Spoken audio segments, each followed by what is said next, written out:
भक्ति योग। अर्जुन ने पूछा, जो आपकी सेवा में सदैव तत्पर रहते हैं या जो अव्यक्त निर्विशेष ब्रह्म की पूजा करते हैं, इन दोनों में से किसे अधिक पूर्ण माना जाए? श्री भगवान ने कहा, जो लोग अपने मन को मेरे साकार रूप में एकाग्र करते हैं और अत्यंत श्रद्धापूर्वक मेरी पूजा करने में सदैव लगे रहते हैं, वे मेरे द्वारा परम सिद्ध माने जाते हैं। लेकिन जो लोग अपनी इंद्रियों को वश में करके तथा सबों के प्रति संभाव रखकर परम सत्य की निराकार कल्पना के अंतर्गत उस अव्यक्त की पूरी तरह से पूजा करते हैं, जो इंद्रियों की अनुभूति के परे है, सर्वव्यापी है, अकल्पनीय है, अपरिवर्तनीय है, अचल तथा ध्रुव है, वे समस्त लोगों के कल्याण में संलग्न रहकर अंततः मुझे प्राप्त करते हैं। जिन लोगों के मन परमेश्वर के अव्यक्त निराकार स्वरूप के प्रति आसक्त हैं, उनके लिए प्रगति कर पाना अत्यंत कष्टप्रद है। देहधारियों के लिए उस क्षेत्र में प्रगति कर पाना सदैव दुष्कर होता है।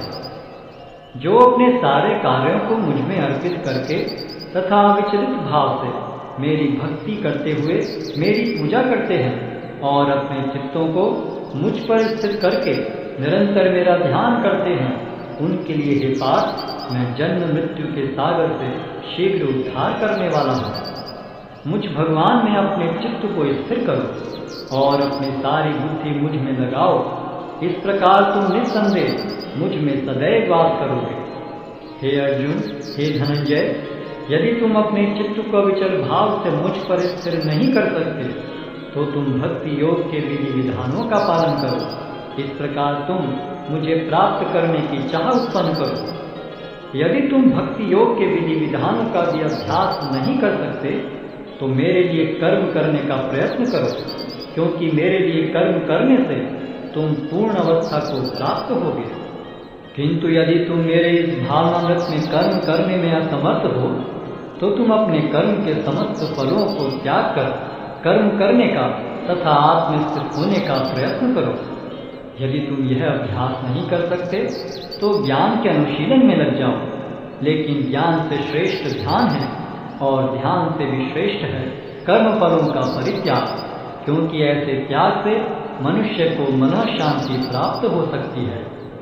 जो किसी से द्वेष नहीं करता, लेकिन सभी जीवों का दयालु मित्र है, जो अपने को स्वामी नहीं मानता और मिथ्या अहंकार से मुक्त है, जो सुख दुख में संभाव रहता है, सहिष्णु है, सदैव आत्मतुष्ट रहता है, आत्म संयमी है, तथा जो निश्चय के साथ मुझ में मन तथा बुद्धि को स्थिर करके भक्ति में लगा रहता है, ऐसा भक्त मुझे अत्यंत प्रिय है। जिससे किसी को कष्ट नहीं पहुंचता तथा जो अन्य किसी के द्वारा विचलित नहीं किया जाता, जो सुख दुख में भय तथा चिंता में संभाव रखता है, वह मुझे अत्यंत प्रिय है। मेरा ऐसा भक्त जो सामान्य कार्यकलापों पर आश्रित नहीं है, जो शुद्ध है, दक्ष है, चिंता रहित है, समस्त कष्टों से रहित है और किसी फल के लिए प्रयत्नशील नहीं रहता, मुझे अतिशय प्रिय है। जो न कभी हर्षित होता है, न शोक करता है, जो न तो पछताता है, न इच्छा करता है, तथा जो शुभ तथा अशुभ दोनों प्रकार की वस्तुओं का परित्याग कर देता है, ऐसा भक्त मुझे अत्यंत प्रिय है। जो मित्रों तथा शत्रुओं के लिए समान है, जो मान तथा अपमान, शीत तथा गर्मी, सुख तथा दुख, यश तथा अपयश में संभाव रखता है, जो दूषित संगति से सदैव मुक्त रहता है, जो सदैव मौन और किसी भी वस्तु से संतुष्ट रहता है, जो किसी प्रकार के घर बार की परवाह नहीं करता, जो ज्ञान में दृढ़ है और जो भक्ति में संलग्न है, ऐसा पुरुष मुझे अत्यंत प्रिय है।